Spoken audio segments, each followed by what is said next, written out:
have some major breaking news that has been announced that 2311 Racing and Front Row Motorsports are suing NASCAR. What's going on, guys? It's Daniel and welcome back to the video. As I just said a second ago, we got some pretty massive breaking news as it has been reported by Pop Pockers this morning that 2311 Racing and Front Row Motorsports have filed a lawsuit on antitrust grounds against NASCAR in federal court in North Carolina. The opening sentence. This is a case about the unlawful monopolization of premier stock car racing by the France family in order to enrich themselves at the expense of mere stock car racing teams that the fans come out to see and that sponsor and broadcasters value. The France family has. This is absolutely shocking. I had thought maybe there was a possibility that we were going to see a lawsuit between at least 2311 Racing for sure. I did not think Front Row Motorsports was going to sue NASCAR. This is definitely really surprising and shocking, but I'm also not surprised as well. We all know that they were supposed to be in the track in 2025, but what happens at this particular point? Because I thought, okay, they're going to come to an agreement eventually, and they're going to sign this charter agreement. But obviously 2311 Racing was waiting to see what they were going to do. And now they're going to go to federal court. So there's a couple questions that I asked. Number one, does 2311 Racing and Front Row Motorsports have a case to stand on? I would say they might have a little bit of a case to stand on for sure, considering with the money and all that kind of stuff. They want more money. And I at least respect them for standing their ground and not backing down with NASCAR. Unlike the other teams like Hendrick Motorsports, Joe Gibbs, and Team Penske, I kind of understand that they want to kind of do things a little bit differently. But what's really surprising, especially right with Front Row Motorsports, is Front Row Motorsports, they basically have another charter coming in. So my other question is, will NASCAR revoke the charters from these teams? Will 2311 Racing and Front Row lose their charters because they're suing NASCAR? Because the fact they are suing NASCAR, that tells me that there is a chance and possibility that they're going to sue NASCAR. With them suing NASCAR, they may end up getting their charters revoked. And why this is also kind of crazy is NASCAR is a company that doesn't really want to open up their books. But now they're going to have to open up their money and their books to basically show to the public. And I think we're going to find out a lot of very dark secrets and a lot of interesting things from what ends up getting released. But this is absolutely shocking that it's gone to this point. But I thought there was a chance that there was a lawsuit coming between NASCAR and at least 2311 Racing for sure. But I would have thought that Front Row Motorsports was going to back down. But what does it mean for the teams? Obviously, Bubba Wallace will be competing on the track next year with 2311. That we know he signed a multi-year deal. Same with Tyler Reddick. So do they run open cars next year? That could certainly be a possibility because I think there's a really good chance and a strong possibility that 2311 Racing will lose their charters. Same with Front Row Motorsports. And again, one thing that might hurt these two organizations winning is that 13 other organizations have pretty much signed. Other teams like Hendrick and Joe Gibbs and Penske, they've all signed the charter agreement. So I think NASCAR still has it. And NASCAR can do whatever they want. They're a private company. But if teams feel like they want a little more money, that's not the end of the world in my opinion. I feel like these teams might end up getting a little more money depending on what comes out of this. And the teams do have a little bit of a leg to stand on because they probably can prevent some stuff to court. But this is going to get nasty. And this is getting nasty very, very quickly. And what does this mean for the charter system going forward? Obviously, the teams that have signed a charter agreement, they're going to be set. Does the court basically decide to get rid of the charter agreement altogether? That could be very interesting. And the other question is, where do the charters go if 2311 Racing and Front Row lose their charters?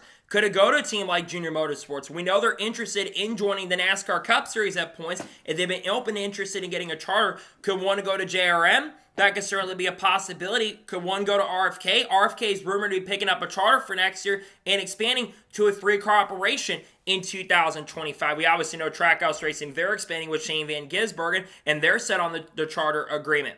Obviously, we know 2311 Racing has been one of the teams that's been the most outspoken when it comes to the charter agreement. The fact you've got two teams, though, going to court, I think is at least going to help the case a little bit, which, by the way, at one point it was rumored that Front Row and 2311 were going to team up in some form of capacity, and Front Row was going to go to Toyota, which I find to be very, very interesting years ago. But this is absolutely shocking to say the least, that there is a lawsuit coming out from this. I would not have thought it would have gotten to this point. I really thought everything would get settled. But obviously, Curtis Polk and Michael Jordan, they're coming from the NBA side of things. But what they want to do is they want to turn everything kind of like into an actual franchise model. And I think with NASCAR side of things, they didn't think it was going to be completely possible, even though the charter system was probably eventually going to come into play. But now you've got antitrust lawsuits coming into play. And this is going to change, I think, the landscape of the sport in a pretty major and massive way when it comes to legal stuff. And the fact that we've got a lawsuit coming out of this is absolutely wild. But my prediction right now is I think NASCAR still has the upper hand when it comes to the legal side of things. But I think 20-11 also does have a little bit of a thing to stand on. You've got antitrust people coming into play. I also don't expect any other teams to join this lawsuit. I don't think you'll see Hendrick get involved. I don't think you'll see the other teams because they actually got it done pretty quickly with the charter agreement, and they kind of backed down because they didn't think they were going to get a better deal at the end of the day. Overall, though, this is absolutely shocking, to say the least. And I didn't think we'd get to this point where the charter agreement was going to get to this point. And now it's getting very, very ugly very, very quickly. And it is really concerning, to say the least. Obviously, all the other teams are going to be on the grid. We all know the teams are going to get into play.